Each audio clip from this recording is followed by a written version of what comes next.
आज ना ही मैं किसी गैजेट की अनबॉक्सिंग करने वाला हूँ, ना ही किसी गैजेट का रिव्यू या फीडबैक देने वाला हूँ। आज मैं आपको बताने वाला हूँ कि अगर आप एक न्यू स्मार्टफ़ोन सर्च करते हो या ख़रीदते हो, तो आप किस तरह से उसकी कैमरे क्वालिटी को जज कर सकते हो। बिकॉज़ हम सबसे ज़्यादा कन्फ्यूज़न जो हमारे दिमाग में कन्फ्यूज़न होती है, वो होती है कैमरे को लेके ही।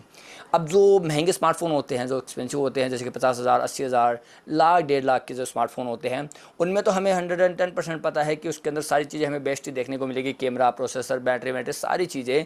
बट क्या होता है जब हम एक लो बजट के अंदर एक स्मार्टफोन सर्च करते हैं, जैसे कि 15,000, 20,000, 25,000 या मैक्सिमम 30,000, तब हमें कहीं ना कहीं कॉम्प्रोमाइज़ करना पड़ता है बैटरी के अंदर, डिस्प्ले क्वालिटी के अंदर, प्रोसेसर के अंदर, या फिर कैमरा क्वालिटी के अंदर, या फिर बिल्ड क्वालिटी के अंदर भी हमें कॉम्प्रोमाइज़ करना पड़ता है। तो हो सकता है कि आपको कहीं ना कहीं जो कैमरा क्वालिटी है वो भी लो देखने को मिले। तो अगर आप एक न्यू स्मार्टफोन सर्च कर रहे हो या ख़रीदना चाहते हो, तो आप किस तरह से पता कर सकते हो कि भाई, जैसे मेरे सामने दो स्मार्टफोन है 15,000 के, और दोनों ही स्मार्टफोन हमें आपको सेम प्राइस में देखने को मिल रहे हैं, तो दोनों के अंदर जो कैमरा है वो किसका सबसे ज़्यादा बेस्ट है, तो आप उसे किस तरह से जज कर सकते हो। आज मैं आपको उसी के बारे में बताने वाला हूँ, तो प्लीज़ वीडियो को पूरा ज़रूर देखना। और अगर आप चैनल पर नए हो तो प्लीज़ चैनल को सब्सक्राइब ज़रूर करना। तो सबसे बड़ी जो कन्फ्यूज़न हमारे दिमाग में रहती है वो रहती है मेगापिक्सल को लेके। हम जज पता है क्या करते हैं कि जैसे फॉर एग्जांपल हम किसी भी स्मार्टफोन को खरीदना चाहते हैं, सीधा देखते हैं उसका कैमरा कितना मेगापिक्सल का है।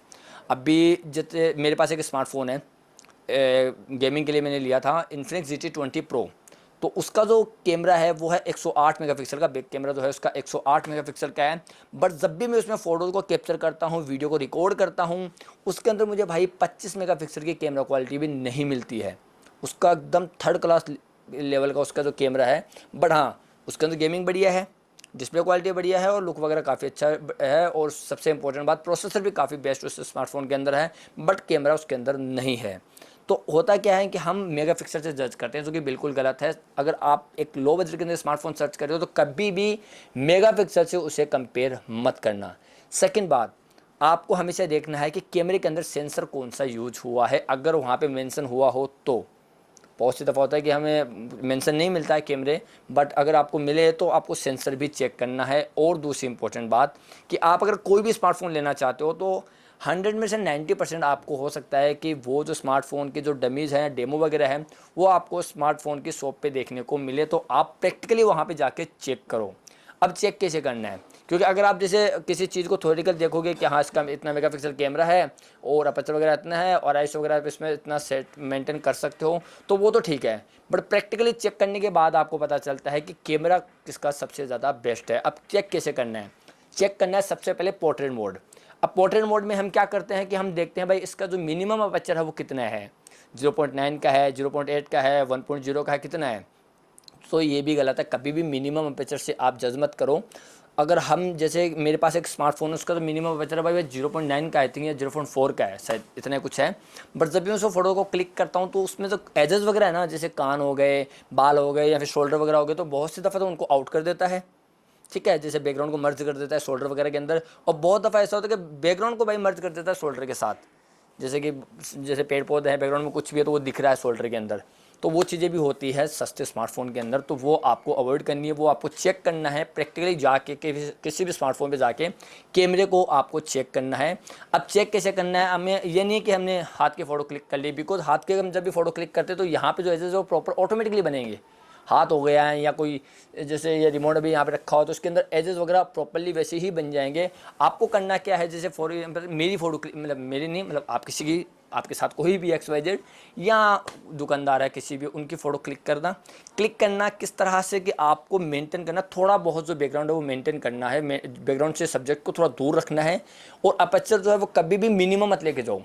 हम जैसे 0.9 का रखते हैं, नहीं, 0.9 का अगर आप रखोगे तो आपने जैसे फॉर एग्जांपल फोकस किया नाक के ऊपर, तो ऑटोमेटिकली जो आंख वगैरह है, जो कान वगैरह है, वो ऑटोमेटिकली हल्के हल्के ब्लर दिखेंगे। तो मैं आपको सजेस्ट करूंगा कि आप 2.0 तक आप जो उसका पोर्ट्रेट मोड के अंदर पिक्चर है वो रखो। देन उसको फोटो को क्लिक करो, फिर जूम करके देखो कि एजेस को किस तरह से मेंटेन कर रहा है। अगर जैसे बाल वगैरह है, कान वगैरह, शोल्डर है, जो भी है उनको प्रॉपर तरीके से मेंटेन कर रहा है, तो उसके अंदर पोर्ट्रेट मोड आपको बेस्ट देखने को मिलेगा। अदरवाइज बहुत सी दफ़ा क्या होता है ना कि फोटोज़ मोड के अंदर जब आप फोटो को क्लिक करते हो पोर्ट्रेट मोड के अंदर, तो वो एजेस को प्रॉपर तरीके से मेंटेन नहीं कर पाता है। बस उसके अंदर देखने के लिए आपको पोर्ट्रेट मोड मिलता है, जबकि फ़ोटो क्लिक करने के बाद उसका तो आउटपुट वो आपको काफ़ी वीक देखने को मिलता है। अब दूसरी इंपॉर्टेंट बात, अगर आप फोटोज मोड के अंदर फोटो को कैप्चर कर रहे हो तो आपको हमेशा फोटो को थोड़ा सा लो लाइट के अंदर फोटो को कैप्चर करके देखना है। अगर लो लाइट के अंदर आप फोटो को कैप्चर कर रहे हो, जूम करके आप फोटो को देख रहे हो, आपको डॉट वगैरह देखने को नहीं मिल रहे हैं, फोटोज़ के अंदर शार्पनेस आपको देखने की मिल रही है, तो समझ जाना कि हाँ इसके फोटोज़ के अंदर क्वालिटी बेस्ट है। हम तो क्या करते हैं, बाहर जाके आउटडोर में चेक करते हैं। अब फ़ोन के अंदर क्या होता है कि जो आईएसओ वगैरह है, शटर स्पीड है, वो ऑटो पे रहता है ज़्यादातर। अगर आप जैसे उसमें प्रो का ऑप्शन आता है हर एक स्मार्टफोन के अंदर, प्रो के अंदर जाके आप मेंटेन करके चेक करना चाहो तो वो और भी ज़्यादा बेस्ट है। बट मैं आपको पर्सनली सजेस्ट ये करूँगा कि अगर आप स्मार्टफोन को सर्च कर रहे हो कैमरे को पर्पज़ से, तो आप पहले ये चेक करो उसके अंदर प्रो का ऑप्शन है या नहीं है। प्रो का ऑप्शन जैसे कि शटर स्पीड, आईएसओ, अपर्चर वगैरह आप उसके अंदर चेक कर सकते हो। अब उस शटर स्पीड, आईएसओ, अपर्चर के अंदर आपको जो उसका आईएसओ वो मैक्सिमम लेके जाना है, लो लाइट के अंदर जो आईएसओ वो मैक्सिमम लेके जाना है। देन उसके बाद उसे चेक करना है कि कहाँ तक उसके अंदर आपको जो क्वालिटीज़ है वो शार्प देखने को मिल रही है। जैसे कि फॉर एग्जांपल 15,000 के अंदर आपको 2 स्मार्टफोन मिल रहे हैं, दोनों स्मार्टफोन की आपको प्राइस वो सिमिलर सी है, 15,000 के अंदर दोनों स्मार्टफोन मिल रहे हैं। अब आपको करना क्या है कि दोनों स्मार्टफोन के कैमरे को ओपन करना है, देन उनके अंदर पहले देखना है प्रो का। यहाँ अभी जितने स्मार्टफोन लॉन्च हो रहे हैं तो भाई प्रो का ऑप्शन तो वैसे सभी के अंदर देखने को मिलता है। तो अगर आपको प्रो का ऑप्शन देखने को मिल रहा है तो आप उसके अंदर जाके ऑटो में मत रखो, प्रो के अंदर जाके जो शटर स्पीड है, आईएसओ, उसे अपने अकॉर्डिंग मेंटेन करो, ठीक है, लो लाइट के अंदर। और जो उसका आईएसओ उसे आप मैक्सिमम लेके जाओ। देन फोटो को क्लिक करके जूम करके देखो किस वाले स्मार्टफोन के अंदर आपको जो है वो क्वालिटी बेस्ट देखने को मिल रही है। तब आपको ऑटोमेटिक समझ में आ जाएगा कि यार कौन सा फ़ोन हमें लेना है या फिर कौन सा नहीं। और प्रो के अंदर अगर आपको ऑप्शन प्रो को नहीं मिल रहा है, प्रो का ऑप्शन आपको नहीं मिल रहा है, तो आप एक काम करना, सिंपली दोनों स्मार्टफोन के कैमरे को ऑन करना, बाहर जाना धूप के अंदर। अब धूप के अंदर आपको करना क्या है कि जैसे एक साइड में छाँव है, एक साइड में धूप है, ठीक है, आपको रिकॉर्डिंग भी नहीं करनी है, आपको सडनली स्विच करना है धूप के अंदर, सडनली स्विच करना है छाँव के अंदर। वो कितनी स्पीड से स्विच कर रहा है भाई एक्सपोजर को, तो ये भी एक इंपॉर्टेंट पार्ट है वीडियोग्राफी के अंदर। अगर आप वीडियोग्राफी करते हो, व्लॉगिंग करते हो, तो वहाँ पर जो मेंटेन करने का तरीका है, जो कितना स्पीड से वो मेंटेन करता है एक्सपोजर को, वो भी एक सबसे इम्पोर्टेंट बात है। और अगर आप आउटडोर वगैरह में और ज़्यादा चेक करना चाहते हो तो आप फ़ोटो को है, फ़ोटो क्लिक करके देखना। पोर्ट्रेट मोड के अंदर मैंने आपको बताया थी एजेस वगैरह जो कि प्रॉपर तरीके से निकाल रहा है, तो आपको नो डाउट काफ़ी अच्छा उसके अंदर पोर्ट्रेट मोड देखने को मिलेगा। बट अगर आप नॉर्मल मोड के अंदर फ़ोटोज़ को कैप्चर करना चाहते हो वाइड एंगल के अंदर या फिर 1x या 2x के अंदर, तो आप बाहर आउटडोर में एकदम हार्ड लाइट में या तो या फिर एकदम लो लाइट के अंदर चेक करना, वहाँ पर आपको ऑटोमेटिकली पता चल जाएगा।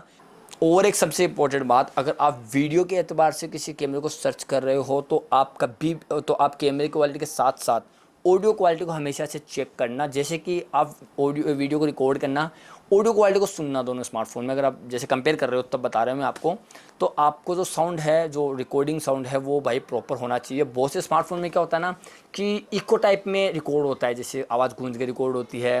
क्योंकि मैंने बहुत से स्मार्टफोन की अनबॉक्सिंग की वीडियो भी बनाई है, कैमरा टेस्टिंग, मैंने बहुत सारे स्मार्टफोन की मैंने कैमरा टेस्टिंग की है। तो ये मैंने एक बहुत बड़ा जो है एक इशू देखा है, जो लो बजट के स्मार्टफोन आते हैं उन सब में जो आवाज़ जो रिकॉर्डिंग होती है ना, वो है प्रॉपर नहीं हो सकती है। बहुत दफ़ा क्या होता है ना कि आवाज़ अटक अटक रिकॉर्ड करती है अगर हम दूर से रिकॉर्ड करते हैं, या फिर हम जिससे इस तरह से ग्रिप करते हैं, तो ग्रिप करने के बाद जो आवाज़ है वो थोड़ी सी दब के रिकॉर्ड होती है। और बहुत सी दफ़ा ऐसा भी होता है कि आवाज़ के अंदर इको बहुत ज़्यादा होती है। तो ये छोटे छोटे डिफरेंट है। बट अगर आप ऑडियो क्वालिटी के अंदर, बिकॉज अगर आप वीडियो रिकॉर्ड करते हो, व्लॉगिंग वगैरह करते हो, कुछ भी करते हो, तो वीडियो के अंदर ऑडियो का बेस्ट होना भी ज़रूरी है। तो ऑडियो क्वालिटी भी आप एक दफ़ा चेक ज़रूर कर लेना कि आपको ऑडियो क्वालिटी किस तरह से मिलती है। अगर माइक वगैरह दो मिलते हैं स्मार्टफोन के अंदर तो ज़्यादा बेस्ट है। अगर सिंगल माइक है तब आप उसे ज़रूर एक दफ़ा चेक कर लेना। सो गाइस, ये थी आज की वीडियो। आई होप आपको वीडियो पसंद आई। वीडियो पसंद आए, वीडियो को लाइक करें, चैनल को सब्सक्राइब करें और कमेंट सेक्शन में कमेंट जरूर करें कि आपको ये वीडियो कैसी लगी।